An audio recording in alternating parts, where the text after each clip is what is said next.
Welcome back, everyone, to our next panel. This is focused on hypersonic missiles and extreme threats. With countries ramping up their efforts in this area, countries such as Russia hailing the recent launch of a new Zircon hypersonic cruise missile this month, it's important for our nations to keep abreast of these emerging threats to our security. And I'm joined by experts in this very field who will be discussing the latest technological capabilities in this area and how the US and the UK can work together to ensure these technologies can be used for deterrence and the protection of our nations. As in our last section, you can ask questions using the Q&A function, and we'll get to them at the end of this session. So let me welcome our panelists, all of who are joining me remotely today. Firstly, from the United States, Brian Rosselli, the Vice President of Strategic Missile Defense at Raytheon Missiles and Defense. Also joined by Mark Jenkins, the Director for International Policy at the US Missile Defense Agency. Welcome.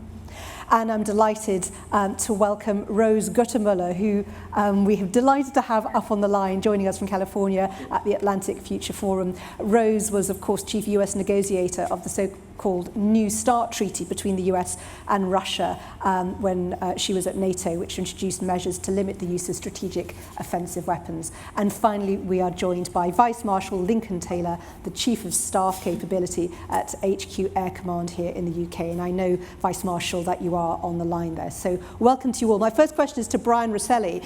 Can you just in a sentence or two just define for us what is a hypersonic weapon in the modern sense? Well, yeah, thank you. I'd love to. The classic definition of a hypersonic missile is a missile that's traveling over Mach 5, so very, very fast. But it's also defined by its maneuverability and its overall range. Hypersonic missiles come in two classes. You tend to have a cruise missile class and a glide body class. And those are really defined by the type of propulsion that they use and also the altitudes that they fly at. Hypersonic is, the overall its impact, or why it's such a topic of conversation these days, is really driven by the unpredictability that comes with the speed and maneuverability. And they're designed to stress today's existing missile defense systems. Well, thank you for the definition. So, practical question for you as well then. How do we build a defense system capable of consistently intercepting such a missile? That's a great practical question, but it's got a complicated answer. At the end of the day, hypersonics and counter-hypersonics are a global issue. And so as a result of that, we kind of have to view it as a system of systems. And it really is networking or tying together a series of sensors and effectors with a real robust and rapid C2. In my view of a good hypersonic defense has layers. You want to be able to have early indications and warnings and really, if nothing else, to help use diplomacy to help prevent escalation.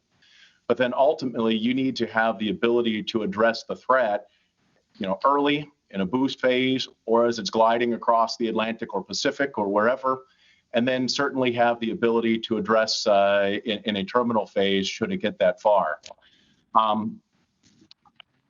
It's here today. I mean, hypersonics, you talked about the Russian tests. Hypersonics are a real threat. And as a result of that, I think that a real strong defense is going to have to involve both evolutionary and revolutionary technologies. The evolutionary point is how do you take existing systems and integrate them better or improve their capabilities to be even more effective? And then ultimately, with the revolutionary front, we're going to look at things. The last panel was talking about artificial intelligence. Well, how can you use artificial intelligence to help make decisions faster? Or how do you transition from a traditional kinetic kill, a missile hitting a missile, something like that, to using non-kinetics, high-powered microwave or laser technologies in order to reduce the overall cost of the system? And I guess the last piece I would say is these systems are going to be expensive. And so I love this forum because it really is driving collaboration across our alliances. And I think that's going to be an important piece because governments and industry are going to have to look for solutions working together where the benefits outweigh the cost. And we've done that before on programs like the F-35. We've done that, the US and the Japanese with the SM-32A. And I think as we look forward to the future of hypersonics and counter hypersonics, we're going to have to do the same. Okay, thank you so much for that. Vice Marshal Taylor, so question to you then is, how do we ensure that our nations are staying ahead of our adversaries and retaining information advantage when clearly, as Brian Rosselli was saying, there's this sense of persistent competition? Yeah, thank you. I completely agree with the elements that Brian was saying there, particularly the ability to respond to some of those areas.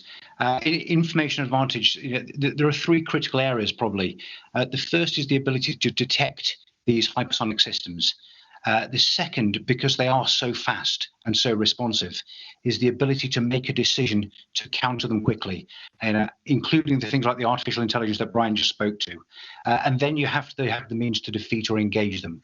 Against the information advantage and the agile command and control, there is a number of things we need to do. The first thing, we need to make more of the systems we already have. We have to connect those systems. Many are already digital. We need to connect those systems in a new way. Both the US and the UK are working very, very actively towards that. And I note, for instance, just this week, the US have said they have reprogrammed aircraft while airborne. How do we do that? And I think that's brilliant on the US side of things. We have seen things like F-35 that Brian speaks to. And F-35, the video is online if you're interested. It shows how an F-35 can track a ballistic missile launch through apogee and through re-entry. And it was doing that at over 800 nautical miles away. How do we bring those sensors in and share those sensors information with the agile decision-making necessary to engage and defeat hypersonic weapons? Thank you. So it is really, really... The line is just breaking up a bit at the moment, but I think we got most of your answer there, so just bear with us. Mark Jenkins, can I bring you in for your view on this from the American perspective? Yes, I mean, I think Brian and Air Vice Marshal Taylor had excellent points. And if I were to emphasize just a few of them, again, our ability to see these threats is really challenged. Again, they're designed to overfly air defense sensors and fly below ballistic missile sensors.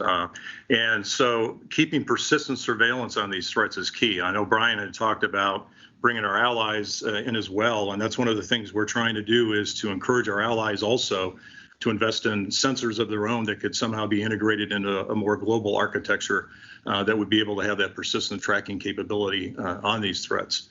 And again, it is, I think the topic was, trying to take advantage. I think Air Vice Marshal Taylor said, take advantage of those existing capabilities. Try to find out if there are, residual capabilities in those systems that are already deployed. And that is something we're doing in the Missile Defense Agency, as well as looking at other technology risk reduction efforts in new systems. But I think the key, look to what capability you have in some of your existing capabilities to try to bring out some of that residual capability. Thank you. Rose Gottemoeller, I'm thinking of you listening to this conversation as former Deputy Secretary General of NATO, key negotiator on the New START treaty. What are your thoughts about how we ensure that these new technologies that we've just been talking about don't radically shift the balance of power? How do we adapt to the era that hypersonic missiles seem to be ushering in? Yes, I'm very glad to have heard Brian mention diplomacy, because I do think it has a role, and the governance of these technologies will also be important. We've already seen, as the Russians have talked about, the extension of the New START treaty, that they are willing to bring their new hypersonic glide ground launch system, the so-called avant-garde system, under the limitations of the New START treaty.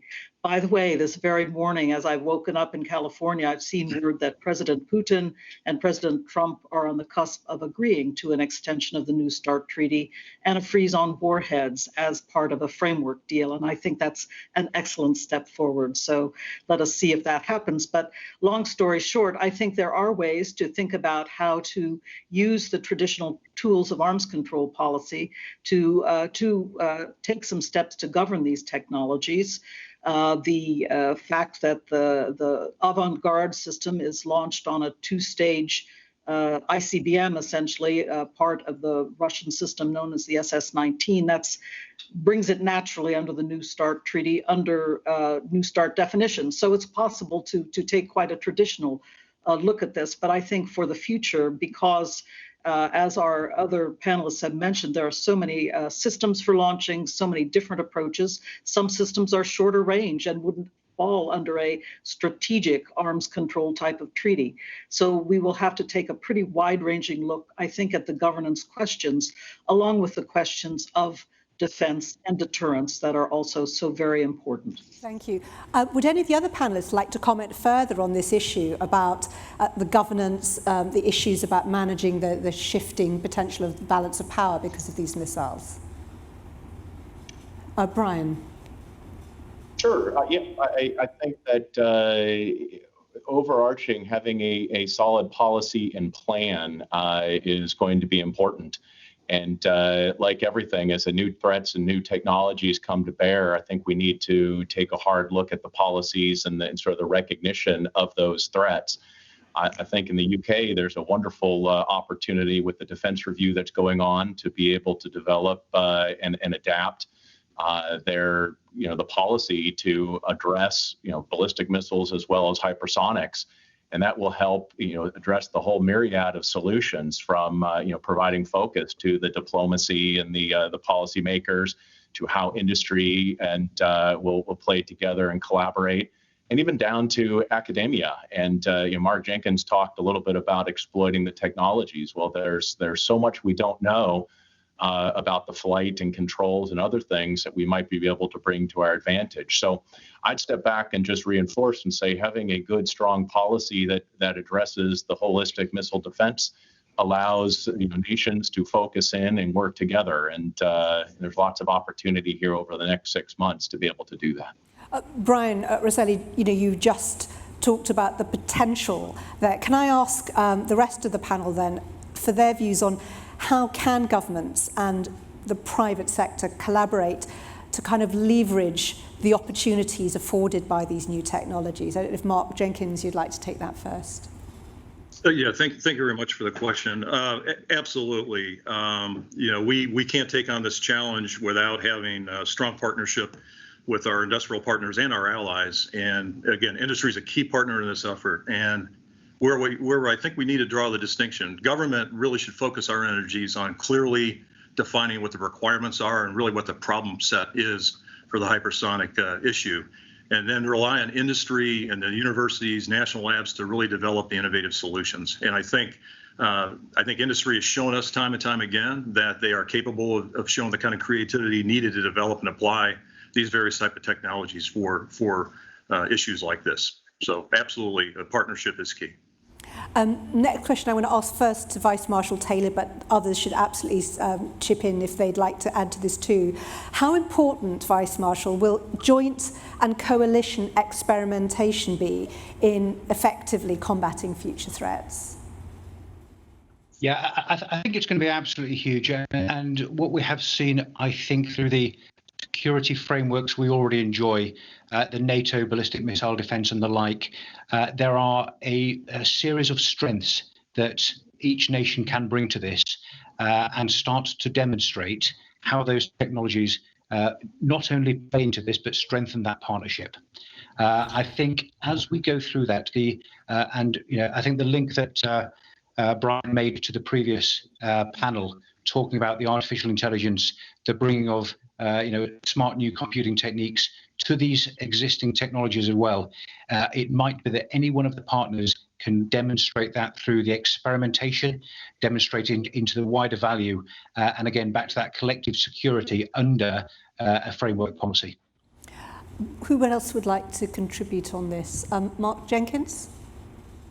Yes, I mean, again, international affairs being in my title, I would like to jump all over this one. I mean, there are really a large number of areas where we can cooperate with our partners in this area.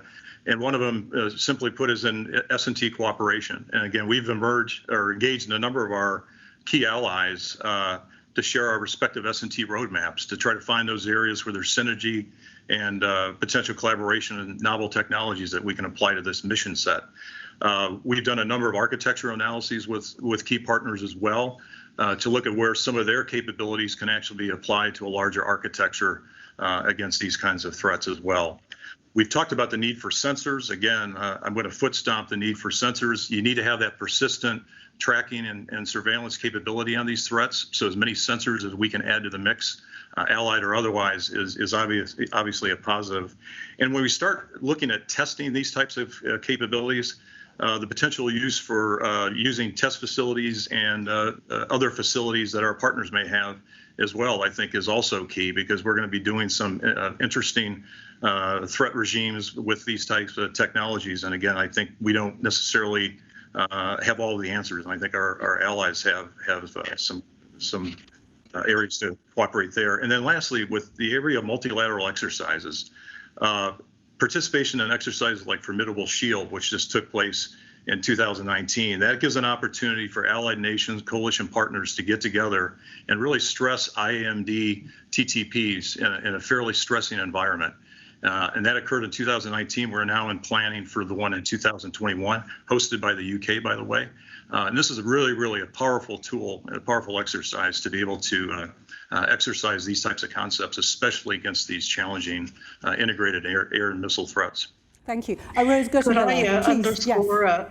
Go ahead. If I may. Yeah, I'd just like to underscore these points, because it's important to work with individual allies and partners, but NATO itself, as a coalition, has wakened up in recent years to the challenges that integrated air and missile defense, we hope, will respond to, with the Russians deploying more and more capable missile systems forward in Kaliningrad and also these days in Crimea.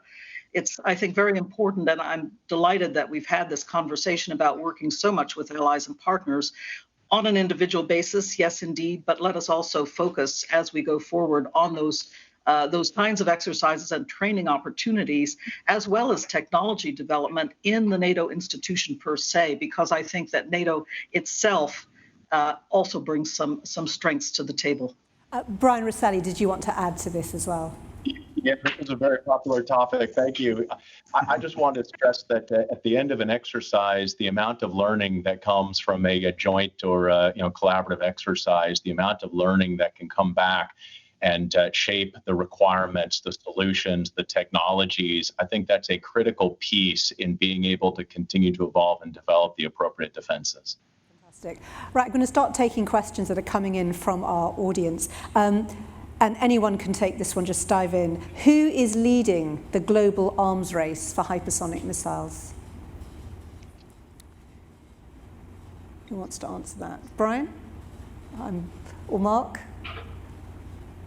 Rose. Well, I can say the Russians are first off the block, certainly with deploying their avant-garde system, or being on the cusp of deployment at this moment. That's why, as I said, I welcome that they're leading the way, that they have said they are willing to bring it under the limits of the New START treaty. So I suppose we could say that that's setting some kind of beneficial precedent, but I'm under no illusions that the vast majority of these systems will be at shorter ranges or from different kinds of launching platforms that will not be so easy to control and govern. So I think that is something that we will have to tackle. And again, mentioning earlier the partnership between government, industry, and academia, I welcome all of these partners working together also on these governance problems. Okay.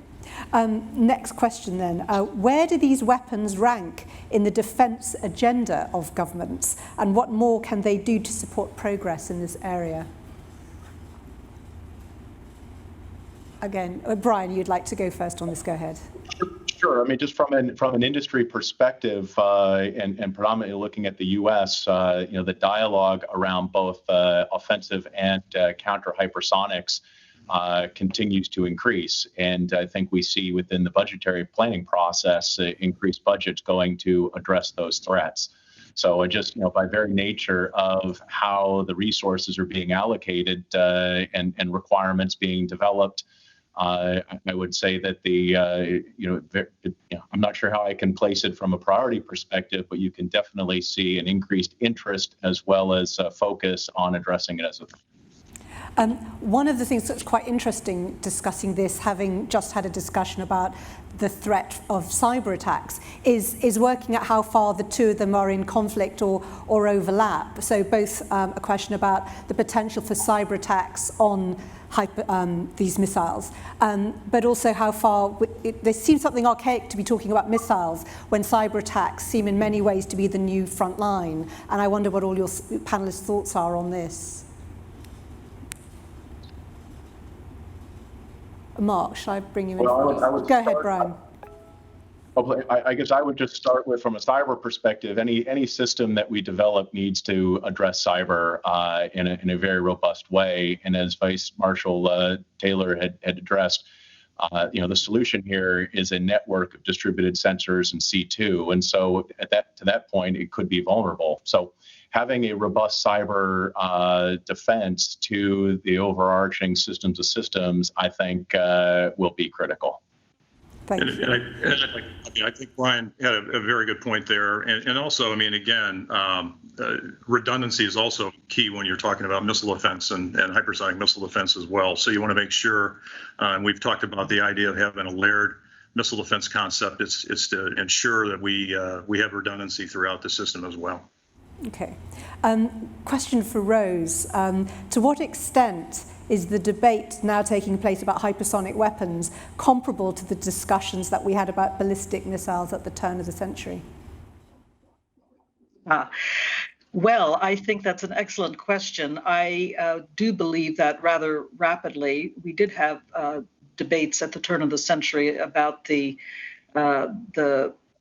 developments in ballistic missiles going forward at that point, but the fact of the matter was the technology remained essentially the large hardware that, again, from a governing perspective or a arms control and limitation perspective, large hardware is rather easy to define and easy to place under limits. When you're getting to a point where you have a diversity of hardware, different kinds of platforms, different kinds of launch systems, I think that it requires some new approaches, some new scrutiny, and certainly if you're going to in any way monitor controls or constraints on these systems, particularly with the speed and maneuverability that they have, and also with their smartness, so to say, their ability to be reprogrammed in flight and so forth, some of the kinds of discussions we've been having this morning, I think that it will be really important to think through different ways to govern and control them. They cannot, I think, fall into the traditional baskets that we have had in the past. Can I ask others too, just your view on that, how far we are in danger of or need to make comparisons to how we have thought about missiles in the past? Vice Marshal?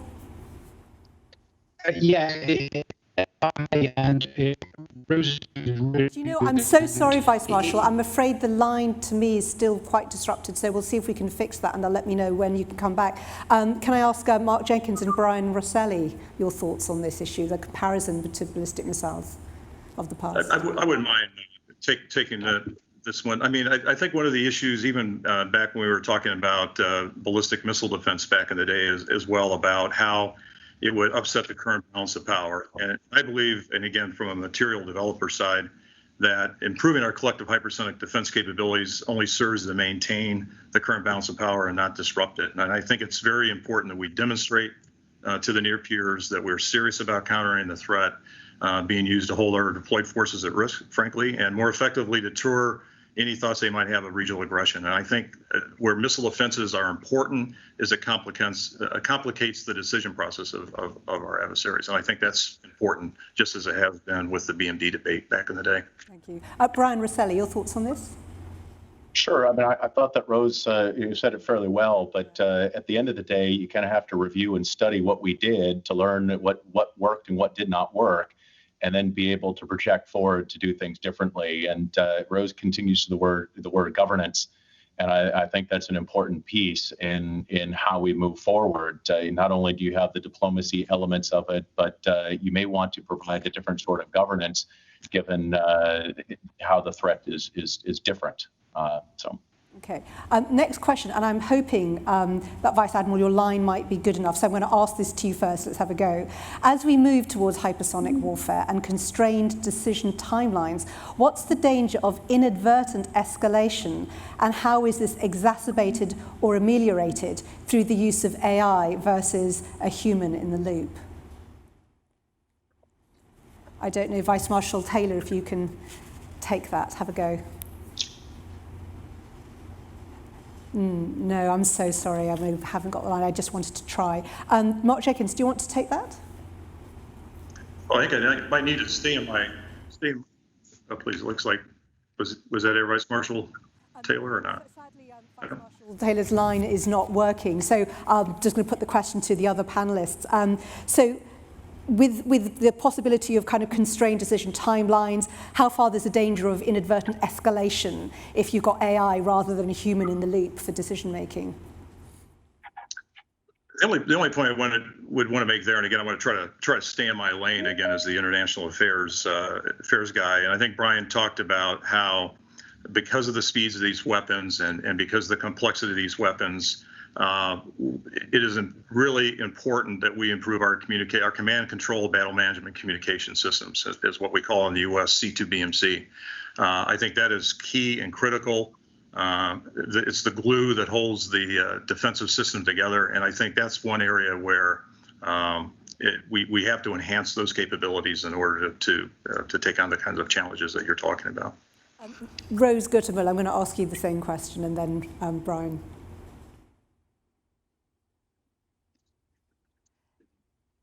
We lost the... Quite honestly, yes. I've just unmuted you myself, so sorry about that. To be honest, I do think we need to take a kind of full spectrum approach here. Obviously, this is the coming technology.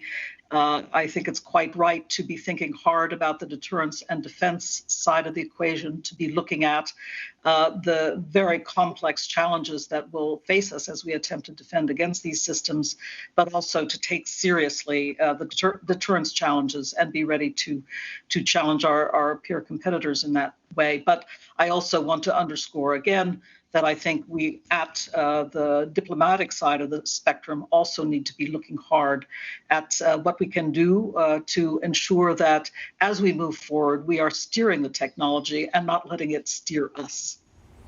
Very well said. Brian Rosselli, your thoughts? Sure. Just kind of in between the two answers there, I would say we talked earlier about a layered defense and started with indications and warnings.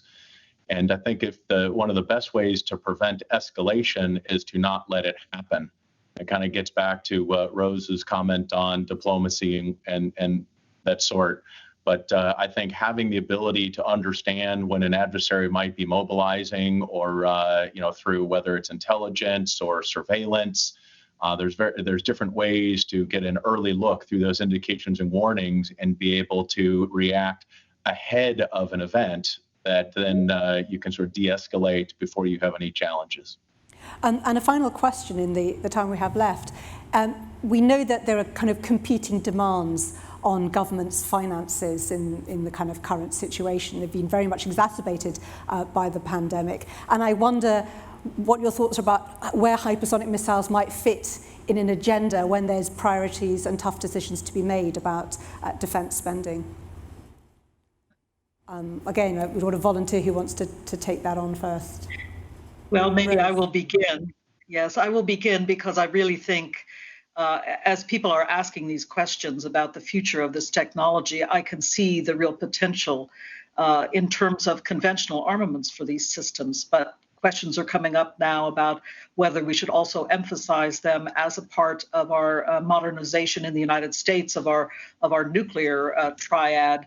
My personal opinion is that the value added here is for very high potential conventional missions, rather than emphasizing them as part of a nuclear modernization program, because I continue to believe that we don't get the added value for our defense purposes from building up nuclear potential. And in fact, we should emphasize the conventional missions in looking at these systems in the future.